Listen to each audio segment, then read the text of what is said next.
नमस्कार मेरे प्यारे दोस्तों, आपके अपने YouTube channel Innovation WiFi Study में आपका स्वागत है। Welcome to Innovation WiFi Study. तो कैसे हैं आप? बढ़िया होंगे और आपकी तैयारी भी बड़ी चल रही होगी। चलिए, बहुत बढ़िया। सभी दोस्तों को मेरा नमस्कार, सभी दोस्तों को राम राम। तो जैसा कि आपको पता है भी हमारी बायोलॉजी की क्लास चल रही थी जेट, आईसीआर और बीओचयू के लिए, ठीक है ना। और बायोलॉजी में हम टेस्ट सीरीज कर रहे थे 50 क्वेश्चन की टेस्ट सीरीज हमारी चल रही थी और इसमें हमारी 4 क्लासें हो चुकी थी। आज हम पांचवी क्लास लेके आए हैं। प्रत्येक क्लास में हम 50 क्वेश्चंस कर रहे हैं, ठीक है ना। तो चलिए हम स्टार्ट करते हैं आज की क्लास का। पहला क्वेश्चन देख लीजिएगा दोस्तों। पहला क्वेश्चन है, कोशिका के आकार को कौन दाब बनाए रखता है? कोशिका के आकार को कौन दाब बनाए रखता है? तो आपका यहाँ पे राइट आंसर होगा दोस्तों स्फीति दाब, यानी ए ऑप्शन है वो आपका यहाँ पे राइट आंसर हो जाएगा। कोशिका के आकार को कौन दाब बनाए रखता है? तो स्फीति दाब है वो कोशिका के आकार को दाब बनाए रखता है, ठीक है ना। चलिएगा अगला क्वेश्चन देखिए दोस्तों। 2 नंबर क्वेश्चन है अपना, शुद्ध जल का प्राशन दाब होता है। शुद्ध जल का प्राशन दाब होता है तो शुद्ध जल का प्राशन दाब 0 होता है, यानी ए ऑप्शन आपका यहाँ पे राइट आंसर हो जाएगा। ओके, चलिएगा 3rd नंबर क्वेश्चन देखिए दोस्तों। 3rd नंबर क्वेश्चन है, वर्षा काल में दरवाजे की लकड़ी का फूलना या चने का फूलना उदाहरण है। किसका उदाहरण है? तो ये उदाहरण है अंतःचूषण का, यानी ए ऑप्शन आपका यहाँ पे राइट आंसर हो जाएगा। वर्षा काल में दरवाजे की लकड़ी का फूलना और चने का फूलना ये उदाहरण है, एग्जाम्पल है अंतःचूषण का, ठीक है। 4th नंबर क्वेश्चन देखिए दोस्तों। 4th नंबर क्वेश्चन है, भारतीय पादप कार्यकी के पिता है। भारतीय पादप कार्यकी के पिता है तो जेसी बोस आपका यहाँ पे राइट आंसर हो जाएगा। जेसी बोस को भारतीय पादप कार्यकी के पिता बोला जाता है। ओके, 5 नंबर क्वेश्चंस देखिएगा दोस्तों। 5 नंबर क्वेश्चन है, पौधों को राज्य मृदा जल है। पौधों को राज्य मृदा जल है तो यहाँ पे आपका राइट आंसर हो जाएगा कोशिका, यानी सी ऑप्शन आपका यहाँ पे राइट आंसर हो जाएगा। रही बात दोस्तों पीडीएफ की, तो पीडीएफ में आपको डिस्क्रिप्शन बॉक्स में उसका लिंक दे दूंगा, वहां से आप पीडीएफ भी इसकी डाउनलोड कर सकते हैं। ओके, चलिएगा 6 नंबर क्वेश्चन देखिए दोस्तों। विसरण का महत्व है। विसरण का महत्व है तो गैसों का आदान प्रदान विसरण का महत्व है। वाष्पोत्सर्जन भी विसरण का महत्व है। पादपों में हार्मोन वितरण ये भी एक विसरण का ही महत्व है। तो यहां पे आपका राइट आंसर हो जाएगा डी, यानी उपयुक्त सभी। ओके, चलिएगा 7 नंबर क्वेश्चन देखिए दोस्तों। 7 नंबर क्वेश्चन आपका यहाँ पे वायुमंडलीय दाब बढ़ाने पर वाष्पोत्सर्जन होता है। कम होता है, ज्यादा होता है, सामान्य होता है या फिर कोई परिवर्तन नहीं होता? तो वायुमंडलीय दाब बढ़ाने पर वाष्पोत्सर्जन होता है, वो कम हो जाता है, यानी ए ऑप्शन आपका यहाँ पे राइट आंसर हो जाएगा, ठीक है। 8 नंबर क्वेश्चन देखिए दोस्तों। 8 नंबर क्वेश्चन है अपनी क्लास का, क्यूटिकल जिसे हम उपत्वचा बोलते हैं, क्यूटिकल का कार्य क्या है, या मैं बोलूं उपत्वचा का कार्य क्या है? तो क्यूटिकल का जो कार्य होता है वो होता है वाष्पोत्सर्जन से कम रखना। वाष्पोत्सर्जन से कम रखना उपत्वचा का कार्य या क्यूटिकल का कार्य होता है वाष्पोत्सर्जन से कम रखना, ठीक है ना। 9 नंबर क्वेश्चन देखिए दोस्तों। वातरंध्री वाष्पोत्सर्जन होता है। वातरंध्री वाष्पोत्सर्जन होता है तो स्तंभ में होता है, फूलों में भी होता है, छाले में भी होता है, और यहाँ पे आपका जो राइट आंसर होगा वो हो जाएगा उपयुक्त सभी, यानी डी ऑप्शन आपका यहाँ पे राइट आंसर हो जाएगा। वातरंध्री वाष्पोत्सर्जन स्तंभ, फूलों और छाले सभी में होता है, ठीक है ना। 10 नंबर क्वेश्चन देखिएगा अपनी 5 नंबर क्लास का। 10 नंबर क्वेश्चन है, सर्वाधिक वाष्पोत्सर्जन किस भाग से होता है? सर्वाधिक वाष्पोत्सर्जन है वो पत्तियों से होता है, यानी ए ऑप्शन आपका यहाँ पे राइट आंसर हो जाएगा। 11 नंबर क्वेश्चन देखिएगा, वाष्पोत्सर्जन दर उच्च होगी। वाष्पोत्सर्जन दर है वो उच्च होगी, कहां पे उच्च होती है? उच्च ताप पे या कम वायुमंडलीय दाब पे या कम आर्द्रता पे? तो यहां पे जो आपका राइट आंसर होगा दोस्तों वो हो जाएगा सभी, यानी उच्च ताप पे वाष्पोत्सर्जन की दर है वो उच्च होगी, कम वायुमंडलीय दाब होगा वहां पे भी वाष्पोत्सर्जन की दर उच्च होगी, और कम आर्द्रता होगी वहां पे भी वाष्पोत्सर्जन की दर है वो उच्च होगी, ठीक है ना। तो उपयोग सभी आपका यहाँ पे राइट आंसर हो जाएगा। 12 नंबर क्वेश्चन देखिए दोस्तों। Mg डबल पॉजिटिव होता है। Mg डबल पॉजिटिव होता है तो क्या होता है? आपका यहाँ पे राइट आंसर हो जाएगा क्लोरोफिल में होता है, यानी Mg डबल पॉजिटिव क्लोरोफिल में होता है, ठीक है ना। बी ऑप्शन आपका यहाँ पे राइट आंसर हो जाएगा। 13 नंबर क्वेश्चन देखिएगा दोस्तों। पादप CO2 कहां से ग्रहण करते हैं? पादप है वो CO2 कहां से ग्रहण करते हैं? तो वायुमंडल से पादप CO2 ग्रहण करते हैं, ठीक है ना। 14 नंबर क्वेश्चन देखिएगा, मूल दाब उच्च होता है। मूल दाब उच्च होता है तो मूल दाब उच्च कहां पे होता है ये आपको बताना है। तो वाष्पोत्सर्जन कम व जल अवशोषण अधिक होगा, वहां पे मूल दाब उच्च होगा, यानी बी ऑप्शन आपका यहां पे राइट आंसर हो जाएगा। मूल दाब उच्च होता है तो वाष्पोत्सर्जन जहां पे कम होगा और जल अवशोषण अधिक होगा, वहां पे मूल दाब अधिक होता है। ठीक है ना। चलिएगा 15 नंबर क्वेश्चन देखिएगा, किसने बताया कि पौधे अशुद्ध वायु को शुद्ध करते हैं? ये किसने बताया था भी पौधे है वो अशुद्ध वायु को शुद्ध करते हैं? तो ये बात प्रिस्टले ने बोली थी, यानी ए ऑप्शन आपका यहाँ पे राइट आंसर हो जाएगा। 16 नंबर क्वेश्चन देखिए दोस्तों, 16 नंबर क्वेश्चन है, यूरोप के किसान दिन में अपने खेतों में CO2 का धुआं देते हैं क्योंकि, यानी यूरोप के जो किसान हैं वो दिन के समय में खेतों को CO2 का धुआं देते हैं। किस कारण देते हैं, कारण क्या है CO2 का धुआं देने के पीछे?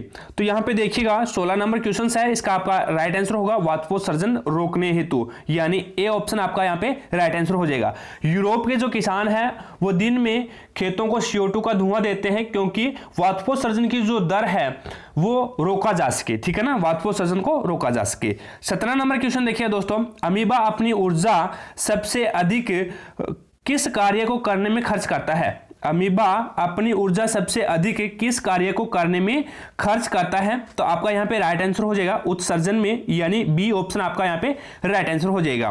ठीक है। 18 नंबर क्वेश्चन देखिएगा, यदि रक्त में CO2 की मात्रा बढ़ेगी तो सांस की दर क्या हो जाएगी? कम होगी, ज्यादा होगी, रुक जाएगी, या फिर कोई प्रभाव नहीं पड़ेगा? तो यहाँ पे अगर CO2 की मात्रा, रक्त में CO2 की मात्रा ज्यादा होगी, ज्यादा हो जाएगी, मात्रा बढ़ जाएगी, तो यहाँ पे जो सांस की दर है वो बढ़ जाएगी। ठीक है ना, सांस की दरें बढ़ जाएगी। ए ऑप्शन आपका यहाँ पे राइट आंसर हो जाएगा। 19 नंबर क्वेश्चन देखिएगा दोस्तों, कौन सा एक फेफड़े की सुरक्षा करता है? फेफड़े की सुरक्षा कौन करता है? उरोस्ती करती है, फसलियां भी करती है और कशेरुक दंड भी करता है, यानी आपका यहाँ पे राइट आंसर हो जाएगा डी उपरोक्त सभी। उरोस्ती, फसलियां और कशेरुक दंड, यानी तीनों की तीनों है वो फेफड़े की सुरक्षा करती है। ओके। 20 नंबर क्वेश्चन देखिएगा, 20 नंबर क्वेश्चन अपना, निम्नलिखित में से कौन सी गैस HB यानी हीमोग्लोबिन से जुड़कर एक स्थायी यौगिक बनाती है? कौन सी गैस है जो HB यानी हीमोग्लोबिन, HB का मतलब यहाँ पे दोस्तों हीमोग्लोबिन से है, हीमोग्लोबिन से जुड़कर एक स्थायी यौगिक बनाती है? तो CO यानी कोबाल्ट आपका यहाँ पे राइट आंसर हो जाएगा। सी ऑप्शन आपका यहाँ पे राइट आंसर है दोस्तों। 21 नंबर क्वेश्चन देखिएगा। 21 नंबर क्वेश्चन है, यदि दुर्घटनाग्रस्त व्यक्ति को जिसका ब्लड ग्रुप अज्ञात है यानी पता नहीं है और उसे डॉक्टर उसके साथी का ज्ञात रुधिर वर्ग का रुधिर देता है, तो साथी का रुधिर वर्ग क्या होना चाहिए? यानी कोई व्यक्ति है दुर्घटनाग्रस्त है, जो दुर्घटनाग्रस्त व्यक्ति है उसका तो ब्लड ग्रुप हमें पता नहीं है, लेकिन जो उसका साथी है उसका ब्लड ग्रुप देता है, यानी ज्ञात रुधिर वर्ग देता है, तो साथी का रुधिर वर्ग क्या होगा? तो यहाँ पे आपका राइट आंसर होगा दोस्तों O नेगेटिव होगा, यानी तभी हम उस अज्ञात व्यक्ति को ब्लड दे सकते हैं। ठीक है ना, रक्त दे सकते हैं। O नेगेटिव आपका यहाँ पे राइट आंसर हो जाएगा। 22 नंबर क्वेश्चन देखिए दोस्तों, बोहर प्रभाव है, बोहर प्रभाव है, बोहर प्रभाव क्या होता है? तो 22 नंबर क्वेश्चन में आपका राइट आंसर हो जाएगा CO2 का ऑक्सी हीमोग्लोबिन पर प्रभाव, CO2 का ऑक्सी हीमोग्लोबिन पर प्रभाव आपका यहाँ पे बोरक्स प्रभाव होता है, बोहर प्रभाव होता है, यानी बी ऑप्शन आपका यहाँ पे राइट आंसर हो जाएगा। 23 नंबर क्वेश्चन देखिएगा। 23 नंबर क्वेश्चन है दोस्तों, यदि दुर्घटनाग्रस्त व्यक्ति को जिसका ब्लड ग्रुप ज्ञात है, क्वेश्चन चेंज है, दोनों क्वेश्चन चेंज है। यहाँ पे हमने 21 नंबर क्वेश्चन किया था और 23 नंबर क्वेश्चन कर रहे हैं, दोनों चेंज है। यहाँ पे हमें दुर्घटनाग्रस्त व्यक्ति का ब्लड ग्रुप ज्ञात नहीं था, लेकिन 23 नंबर क्वेश्चन में हमें दुर्घटनाग्रस्त व्यक्ति का ब्लड ग्रुप ज्ञात है, लेकिन उसके फ्रेंड का जो ब्लड ग्रुप है वो ज्ञात नहीं है अब की बार। तो रुधिर वर्ग, यानी यदि एक दुर्घटनाग्रस्त व्यक्ति को जिसका ब्लड ग्रुप ज्ञात है और उसके दोस्त जिनका ब्लड ग्रुप ज्ञात नहीं है का रुधिर दुर्घटनाग्रस्त व्यक्ति को दिया जाता है, तो दुर्घटनाग्रस्त व्यक्ति का ब्लड ग्रुप क्या होना चाहिए? तो आपका यहाँ पे राइट आंसर होगा AB पॉजिटिव होना चाहिए, यानी सी ऑप्शन आपका यहाँ पे राइट आंसर हो जाएगा। ठीक है ना, AB पॉजिटिव होना चाहिए। चलिएगा 24 नंबर क्वेश्चन देखिएगा। RNA पाया जाता है, RNA पाया जाता है, तो राइबोसोम में भी RNA पाया जाता है, गुणसूत्र में भी RNA पाया जाता है और माइटोकॉन्ड्रिया में भी RNA पाया जाता है। तो आपका यहाँ पे राइट आंसर हो जाएगा और प्रयोग सभी में RNA पाया जाता है। 25 नंबर 25 नंबर क्वेश्चन देखिए दोस्तों, प्रोटीन में एमिनो अम्ल किस बंध से जुड़े रहते हैं? प्रोटीन में एमिनो अम्ल किस बंध से जुड़े रहते हैं? तो पेप्टाइड बंध से जुड़े रहते हैं, यानी डी ऑप्शन आपका यहाँ पे राइट आंसर हो जाएगा। ठीक है, साथ साथ में क्लास को लाइक करते रहे दोस्तों, अपने दोस्तों के पास शेयर भी करें। जो जेट, आईसीआर और बीएचयू की तैयारी कर रहे हैं उन सभी दोस्तों के पास हमारी इस क्लास को शेयर करना, ताकि सभी दोस्तों को इस क्लास का लाभ मिल सके। ठीक है, और चैनल पे नए हो तो दोस्तों चैनल को सब्सक्राइब कर लेना, पास में लगे बेल आइकन को प्रेस कर लेना, ताकि जैसे ही जेट, आईसीआर और बीएचयू की जो भी क्लासें लगे उसका नोटिफिकेशन सबसे पहले आपके पास पहुंच जाए और आप तुरंत उसका लाभ उठा सको। ओके दोस्तों, चलिएगा 26 नंबर क्वेश्चन देखिए दोस्तों, मनुष्य में लैंगिक गुणसूत्रों की संख्या कितनी होती है? इंपॉर्टेंट क्वेश्चन है। मनुष्य में लैंगिक गुणसूत्रों की संख्या कितनी होती है? तो एक जोड़ी होता है, यानी सी ऑप्शन आपका यहाँ पे राइट आंसर हो जाएगा। ठीक है, 27 नंबर क्वेश्चन देखिएगा, गुणसूत्र शब्द किसने दिया था? वोल्डेयर ने दिया था, यानी ए ऑप्शन आपका यहाँ पे राइट आंसर हो जाएगा। गुणसूत्र शब्द दिया था वोल्डेयर ने। 28 नंबर क्वेश्चन देखिएगा, ऐसा कोशिकांग जिसका कार्य स्त्रावण करना होता है। ऐसा कोशिकांग जिसका कार्य स्त्रावण करना होता है, तो गोल्जिकाई आपका यहाँ पे राइट आंसर हो जाएगा, यानी बी ऑप्शन है वो आपका यहाँ पे राइट आंसर हो जाएगा। गोल्जिकाई का कार्य है वो स्त्रावण करना होता है। 29 नंबर क्वेश्चन देखिएगा, निम्न में से सही को आपको चुनना है। तो यहाँ पे कुट त्रिक व कोमा विहीन, कुट त्रिक व कोमा विहीन आपका यहाँ पे सही है। एक एमिनो अम्ल को एक से अधिक कोड पढ़ते हैं, ये भी सही हो जाएगा। और एमिनो अम्ल संदिग्ध होते हैं, ये भी आपका सही हो जाएगा। यानी उपयोग सभी आपका यहाँ पे राइट आंसर होगा, यानी डी ऑप्शन आपका यहाँ पे राइट आंसर हो जाएगा। ठीक है ना।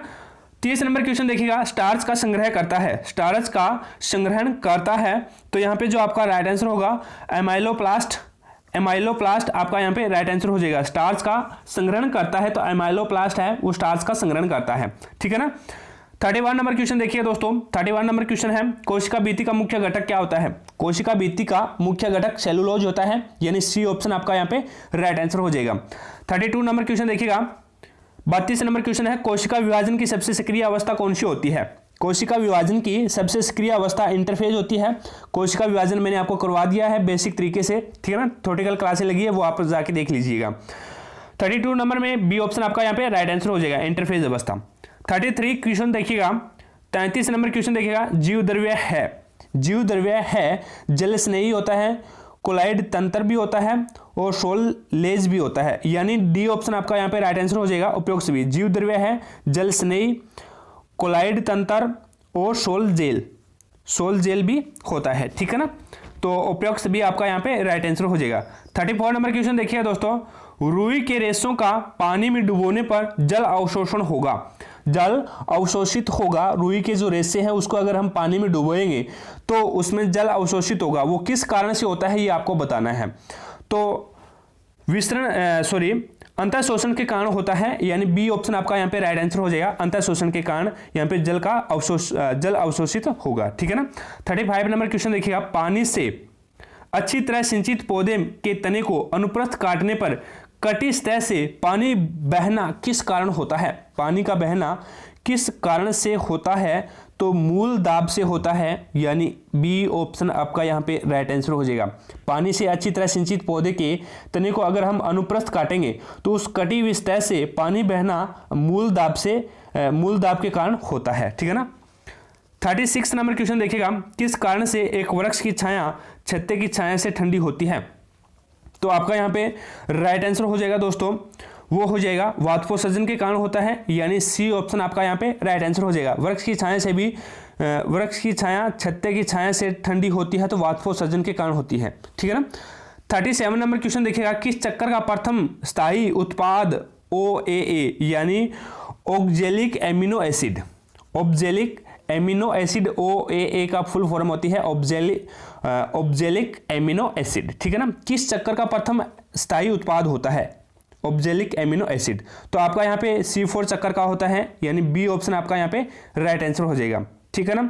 38 नंबर क्वेश्चन देखिएगा दोस्तों, बिच्छू व मकड़ी में श्वसन कैसे होता है ये आपको बताना है। बिच्छू और मकड़ी है उसमें श्वसन होता है तो बुक लग्स के द्वारा होता है, ये एक फेफड़े का प्रकार है, यानी लग्स मीन्स फेफड़ा होता है। ठीक है ना। लग्स फेफड़ा, बुक लेग्स एक फेफड़े का प्रकार है, उसके द्वारा बिच्छू व मकड़ी में श्वसन होता है।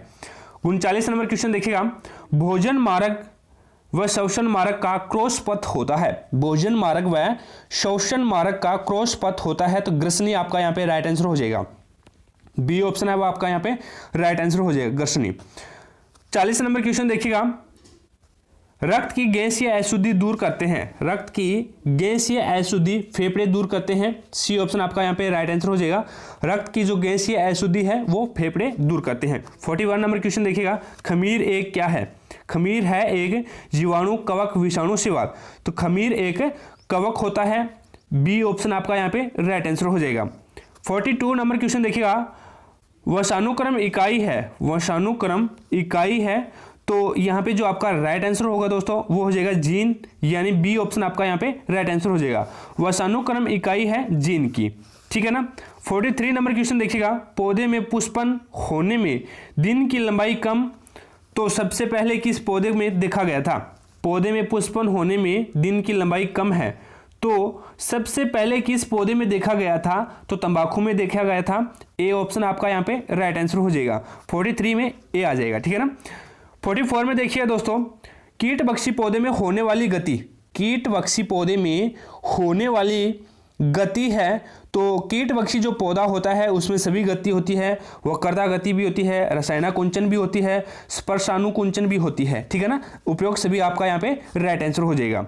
चलिएगा 45 नंबर क्वेश्चन देखिएगा, निम्न में से अदिश गति कौन सी है? निम्न में से अदिश गति कौन सी है? तो कैंसर में भी अदिश गति होती है, ड्रोसेरा में भी अदिश गति होती है, छुई मुई में भी अदिश गति होती है। तो उपयोग से भी आपका यहाँ पे राइट आंसर हो जाएगा। ओके, चलिएगा 46 नंबर क्वेश्चन देखिएगा, जल्दी से पता लगाना है कि कोशिका मृत है या जीवित। हम कैसे देखेंगे भी? हमें जल्दी से पता करना है भी कोशिका मृत है या जीवित है, हम कैसे देख सकते हैं? तो आपका यहाँ पे राइट आंसर होगा कोशिका द्रव से हम देख सकते हैं। कोशिका द्रव से हम कोशिका का मृत या जीवित देख सकते हैं, ठीक है ना। 47 नंबर क्वेश्चन देखिएगा, मूल की किसी एक कोशिका में 64 कोशिकाएं बनाने के लिए कितने समसूत्री विभाजन कराने होंगे? समसूत्री विभाजन और अर्धसूत्री विभाजन में थ्योरेटिकल क्लासें लगा चुका हूं, वो जाके देखिएगा, क्वेश्चन समझ में आ जाएगा, ठीक है ना। मूल की किसी एक कोशिका से 64 कोशिकाएं बनाने के लिए कितने समसूत्री विभाजन कराने पड़ेंगे? तो 6 समसूत्री विभाजन कराने पड़ेंगे, यानी सी ऑप्शन आपका यहाँ पे राइट आंसर हो जाएगा, ठीक है ना। 64 कोशिकाएं बनाएंगे तो हमें 6 समसूत्री विभाजन कराना पड़ेगा। कोशिका भित्ति स्रावित पदार्थ है। कोशिका भित्ति स्रावित पदार्थ है, तो वो है कोशिका द्रव का स्रावित पदार्थ है कोशिका भित्ति, ठीक है ना। बी ऑप्शन आपका यहाँ पे राइट आंसर हो जाएगा।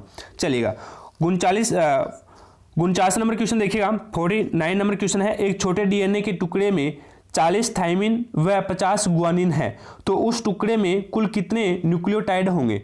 तो उस टुकड़े में 180 न्यूक्लियोटाइड होंगे, यानी बी ऑप्शन आपका यहाँ पे राइट आंसर हो जाएगा।